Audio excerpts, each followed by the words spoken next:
Hello everybody and welcome to another amazing video of DIY investing. Today's video is going to be very important because we're looking at the potential of a very big reversal taking place inside of Bitcoin as well as many of the altcoins in the market. Understanding where the market is going over the next few months is going to be how we position ourselves to make the most profit when the reversal takes place. We're at the last line of defense for the bears where once broken, it's sure signs that we're headed upwards of 50K, and when this happens, we're sure to see a lot of the altcoins make their big breakouts going into this next cycle. I've got a bunch of altcoin charts to share with you guys, mapping out the reversals and what it's looking like these things are going to be doing over the next few weeks. Thank you guys so much for tuning in, and with that being said, let's jump right into this amazing video today.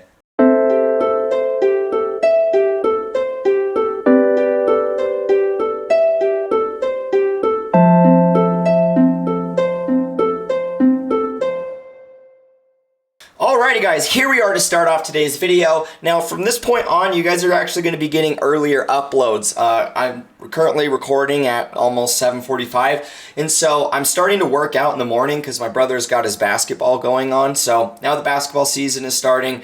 We're actually starting to work out in the early morning. So my uploads are going to be quite a bit earlier than normal, so just expect that moving forward from here. Now with that being said guys, I have a very important update. We're going to be talking about Bitcoin because we have seen a very nice buyback taking place after a retest of 25K. So now we're at the next line of defense for the bears, and really this is our major descending resistance from the top of this move at upwards of about $31,000 to $32,000.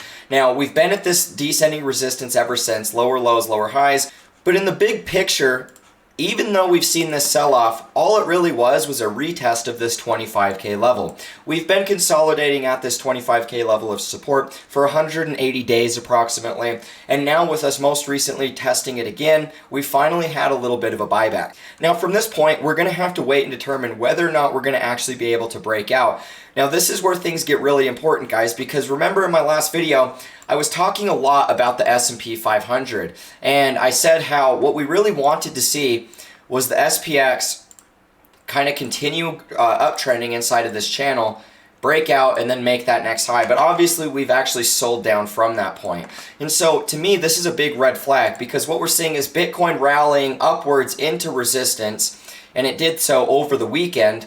Generally speaking, anytime Bitcoin is rallying in the weekend, it should be faded because the stock market doesn't do anything over the weekend. The stock market's closed, and Bitcoin doesn't do anything without the stock market. So when Friday opened and we saw this big breakdown and we actually lost our ascending support here, that was a warning flag that Bitcoin impulsing over the weekend is not to be trusted. Now, even though Bitcoin retested this 25K level and it was a buyback and we've actually successfully held support, we got to remember that anytime the stock market is selling off and Bitcoin is rallying over the weekend, almost every single time that happens, Bitcoin sells off. And I don't find it coincidental that Bitcoin is currently sitting right at descending resistance, and the stock market just opened and we are getting another little bit of a sell-off. So if the stock market continues to sell off down here, I honestly think that Bitcoin's most likely going to end up rejecting from this descending resistance, and we might end up making a move all the way back down. Where the hell is my thing? And we might end up making a move all the way back down to this same level that we've kind of been consolidating at, right around this 25, 26K level. And so this is just something that I want you guys to be aware about. Anytime Bitcoin is impulsing over the weekend and the market close on Friday was bearish for the stock market, that is a big warning sign. And I'm not necessarily anticipating Bitcoin to just continue to break out here while we're sitting at resistance. So that's kind of what I'm thinking. I'm personally skeptical about this pump. I'm fading this pump. If we get a big breakout, we get this big move up, then obviously we're going to get confirmation, and I'm fine with waiting that out. If we get this big breakout, flip the descending resistance and do something like this, I'm cool with waiting that out because there's always going to be a buyback on the retest, right? There will be a point of a retest if we break out of this descending resistance. However, if you're buying right here at resistance, actually below resistance, and then we reject and come all the way back down in here, that's not going to be looking very good. And you don't want to be the person that's buying and FOMO buying right at resistance when we can simply wait for confirmation. Now isn't the time to be buying. If you weren't buying at 25K, I certainly wouldn't be buying right now. The best thing to do is just wait for the direction to assert itself. We know with the SPX pulling back and actually breaking down from this channel, this is starting to look more like an ABC up. And we could actually be in for, a decent sized impulse. We could actually make a lower low. And we did talk about that in yesterday's video. If we do see 5 impulse waves back down, we would be coming all the way back down to about 4,200 and potentially down to 4,100 as our next target. So I just think that that's something to be aware about. That's a big picture target. That's assuming we have a massive breakdown from this level. Although something that could happen, we sell back down to around this 40, I'd say 4,400. And then we could actually find some type of support in here. That is the most bullish case scenario at this point, but the fact that we've already lost this ascending channel, I think that it's likely that this is going to end up selling back down to about 43.5 before we look for any sort of signs of a bounce. And most likely, if we're going to end up coming all the way back down to the bottom of this B wave, then we might actually have a real potential of making a real lower low back down to 42 or even 4,100. Now, one of the things that I'm watching for and what I've been watching for is ETH. Now, in my last video, we talked about how ETH looks like it could actually be finished with an ABC correction. And we do have 5 impulse waves. We have wave 1, wave 3, and then we do have the potential of this most recent capitulation here, this wick, being our wave 5. But at the same time, it's a little bit tricky territory, right? Because Bitcoin's at resistance, the stock market broke down from our support, and even though, ETH is looking bullish here, we still have the potential where this rejects and we make one more final low here. And so that was something we did talk about in my last update, was what happens if we're not quite at the point of us breaking out yet, and ETH does make a lower low. Because here's the thing, in the same way that Bitcoin is below descending resistance, ETH is in the exact same territory. We just hit our descending resistance. So if Bitcoin continues to pull back here, the stock market continues to pull back here, I think it's likely that ETH is not going to end up breaking out of this descending resistance. And if that happens, and we pull back here, we could be looking at another potential of us making one more final lower low, coming back down to the very low end of this ascending channel, and then from there that would be our true market bottom. And so this is just what I'm watching for, guys. I like to keep things, simple. I like to keep things straightforward, and what I've noticed over my years of crypto is anytime the stock market's breaking down and Bitcoin is impulsing over the weekend, that's a very big warning sign, and we should definitely be fading this rally.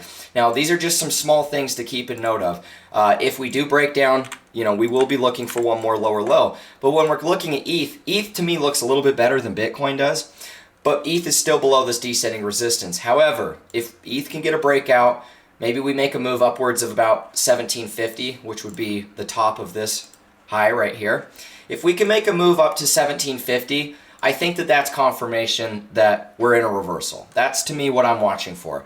However, if we don't manage to get a big move all the way back up to this prior high, it's going to be looking like this is just a retest of descending resistance, and then we're probably going to end up breaking down for a lower low. And if that's the case, what we're going to be looking at based off our wave count is basically 1, 2, 3, 4, and then we'll be looking at one more final wave 5 to go. That's probably going to be taking us back down to about 1450 per ETH. And remember, guys, on the big picture, that will just be us retesting this ascending support that we've kind of been growing on. So now we're just waiting for either one more low, or if we can get a breakout from the descending resistance, that's great. However, like I stated, guys, the stock market's breaking down here. So we basically have to see the SPX rebound back above this ascending channel, right? And we can kind of draw this like here, I would say. There is still a potential, if we're basically just analyzing the wicks right here, there is still the potential where this is just going to end up kind of coming back down and then retesting and going up. This is the most bullish scenario that we have to see for the stock market. If we're going to see Bitcoin break out of this descending resistance, if we're going to see ETH do the exact same thing, we basically have to see the stock market hold this ascending support. And we're kind of at the last line of defense. Right here is the very lowest point of the wick. Right here is the very lowest point of this low, the local bottom that we saw at 43.34. So if we're going to see a reversal, it basically has to happen right where we're at. The only thing that's telling me that that's not the case is the fact that we did have kind of what looks to be two ABCs up. And these are bearish ABCs, right? Same with this one, A, B, and C. There is two very real potentials where these are more or less just lower highs before we get lower lows, which is why I say, you know, we're at skeptical territory. We got to get confirmation before anything happens. However, guys, if we do get that breakout above this descending resistance, that's really where I think confirmation comes in, that we're going to get that final high, you know, breakout here, and then get that final high upwards of 50K. That's kind of what I'm watching for. It all comes down to this short-term descending resistance. We've already held support at 25K. We could come back down and retest that same level, assuming we don't actually break out of this descending resistance. But we can't really see us, you know, but we really want to see us actually end up breaking out of this. That's kind of the big thing here. Now, one of the charts that I'm looking at and have been looking at is Chainlink. Chainlink's my favorite altcoin going into this next cycle. Mainly because I think that it's got one of the best fundamental use cases amongst all of the altcoins in the market. To me, it's like Ethereum. I think that Ethereum and Chainlink are going to be viewed in that same sort of threshold where they provide a ton of value, because you guys got to remember that it's because of Chainlink that DeFi exists. And I do believe that DeFi is probably the most valuable point of crypto, because we've always known that we needed to be able to have the institutional phase of crypto. The only way we can have the institutional phase is if DeFi actually functions properly. And I think that we're finally at a point going into this cycle where that's going to be the case. Now, when we're looking at Chainlink, Chainlink to me looks very, very bullish. In the same way that I like how ETH looks. ETH has stacking one waves. Whether we make one more final low or whether we're already at the reversal point, ETH looks really, really good to me. And I don't really care either way, whichever way it goes. When I'm looking at Chainlink, Chainlink's in that exact same situation. Although it looks a little bit different, Chainlink has very clear Elliott wave structure. We saw a very nice 5-wave impulse off of the lows. And then we just finished what looks to be an ABC correction, right? When we're looking at Bitcoin here, Bitcoin basically did the exact same thing. All of these kind of followed each other. This looks like we could have been completing an ABC correction. ETH, it's already done that same thing we've talked about. Chainlink is in the same territory, right? Now, the thing with Chainlink doesn't really look like it's going to go for another low. We've already made this big rounded bottom, and it's looking like this thing's about to make a new impulse. And so anytime we're seeing certain altcoins setting up and looking bullish, for example, Chainlink looks really good, and ETH looks really good. ETH in the shorter time frames, although we're sitting at descending resistance, ETH in those shorter time frames had a false breakdown, right? We had this big sell-off here. That was when we initially broke down from this level being about 30K. And we saw this breakdown happen, but then we went for another lower low, but we never actually broke below. This was actually a double bottom formation. So if ETH is able to break out and go to 1750, that to me is confirmation that the bottom is in, ETH's reversed, and then we would be looking for a real breakout. Because guys, got to remember, the next breakout for ETH is also going to be the one where it goes upwards of this lower high, and that's going to be $3,500 per ETH.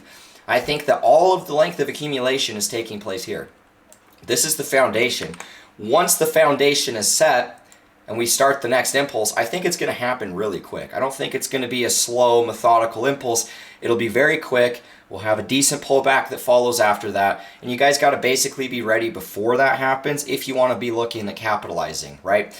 Now, when we're looking at Chainlink, Chainlink to me looks better than all of the markets. I like Chainlink's Elliott wave structure more. I don't know. It's hard to say. I still think ETH looks phenomenal. They have stacking one waves. Both Elliott wave cycles look great. But when we're looking at Chainlink, I think that Chainlink is getting ready for that next breakout. And to me, because Chainlink is holding a little bit better support than even ETH, it's actually outperforming ETH right now. I think that that's what's telling us that we could actually be at a point of reversal. There's a few different factors. Like I've mentioned, I've already repeated myself 100 times. I don't know what to think of what we're seeing with the SPX because we have sold off. We have to see the SPX bottom here because the lower this goes, the more skeptical I am being that Bitcoin's actually going to be able to break out of this resistance. As long as Bitcoin's below descending resistance, we have to remember that we're still in a short-term bearish trend, and these have been lower lows and lower highs. Even though big picture it's an uptrend, we got to remember that in the short term, we have to clear above this descending resistance if we're going to actually reverse. With ETH, it's the same thing. ETH is right at that descending resistance. A breakout from there, in my opinion, and a breakout and a move up to 1750 is confirmation that the bottom's in. So if you're wondering how to trade ETH, if we go to 1750 and break out of this descending resistance, I think that that's your confirmation. Now with Chainlink's looking really bullish, and so I'm thinking that this is already reversed. I don't think that Chainlink's making a lower low here. And what's cool about Chainlink is our next target takes us to this 1618, which is about $11.77. Based off of our Elliott wave count, we finished wave 1, this was wave 2. I think wave 3 is taking us to $11.77. Wave 4 will be us flipping the range highs, and then we'll have one more impulse to come after that. And this thing can really overextend. You know, if Bitcoin goes all the way up to 50K, like I talked about, because keep in mind, guys, that if Chainlink's going to make another high, Bitcoin's going to reverse here too. Same thing with ETH. I think that that is what's happening. The only question is, do we make one more final lower low before we break out, or are we going to reverse right here? And the S&P 500 is the thing that's kind of throwing a wrench into the whole equation here. We don't really know, because generally Bitcoin's not going to move without the SPX. So if the SPX is breaking down, you know, that's not the most bullish sign for the altcoins or even Bitcoin and crypto as a whole. So I can't tell you exactly what, but these are just the things I'm watching for. We're either making one more final lower low, or we're going to reverse right here. To me, Chainlink already looks like it's reversed. I don't really think that Chainlink's making a lower low. I think that Chainlink's going to be breaking out in the next move. And the great thing about this is if Bitcoin goes to 50K, makes a big move all the way up here, Chainlink's probably going to at least $18, which would be right here, and it has a very real potential of coming even upwards of $30 and $38. It depends all entirely of what Bitcoin does. I'm not necessarily expecting that Chainlink's going to go all the way back up to the top of its lower high, being up here. But, you know, a move to this level at 18 or even a move to this level at 28 to me sounds reasonable, considering I still expect ETH is going to hit its lower high. If ETH comes up to 3,500, then we do have the very real potential where Chainlink kind of does the same thing. We don't ever know, and so that's why I always tell you guys, you're better off accumulating down in here rather than watching the market take off and outperform more than you were expecting, because I can't tell you guys how painful it is to watch as the market was so cheap for how many, you know, guys, we've been in here for like 500 plus days. Almost exactly 500 days that we've been inside of this range. And so once this range is left, it's going to happen very, very fast. And the majority of people are going to feel very sad about the fact that they weren't buying enough down in here. Most people are still thinking this is going to go to a lower low. Most people don't have the conviction to actually buy right now. And because of that, it's the exact reason why most people end up buying upwards of resistance. They always wait until the bad time. They always have to wait until the market starts going up before they actually think that it's a good time to buy. And so I'm just telling you guys right now that the next move for Chainlink, to me, is where we actually flip this resistance, right? $9.50 approximately. The second that we flip this as support, I think that this thing's going to send it to at least $18. And from where we're at right now, you know, keep in mind that this is a high cap crypto. That's like almost a 2x return, 1.5x. And so to me, Chainlink's my biggest altcoin conviction play going into this cycle, right next to ETH. And that's why I've kind of made these on the same video. I'm really expecting that a Chainlink is going to do well. And so for Chainlink to kind of be holding a little bit better support, keep in mind that Chainlink's probably already broken out of its descending resistance. Yeah, so Chainlink broke out of descending resistance. ETH is sitting at descending resistance. Bitcoin is below. So it's all kind of watching the S&P 500. If the S&P 500 finds support relatively close here, then I think that that's the confirmation that these are going to break out. But with the SPX kind of opening a little bit bearish today, we just barely opened 30 minutes ago. So keep in mind, a lot can happen over the course of the rest of this day. But just remember, guys, these are the things I'm watching for. I know I've repeated myself 100 million times, so I know that you guys are getting the picture. Anyways, if you found value, leave a like, comment, and subscribe. Hit the notification bell so you don't miss out on any of these updates. If you guys want to see what I'm trading, investing, anything I'm doing with my money, links are in the description to go ahead and sign up on my website. You guys get private access access to my Discord server where I actually post everything that I'm doing inside of the market. So check it out. Links are in the description. And with that being said, I'll catch you guys in the next one. As always, peace out.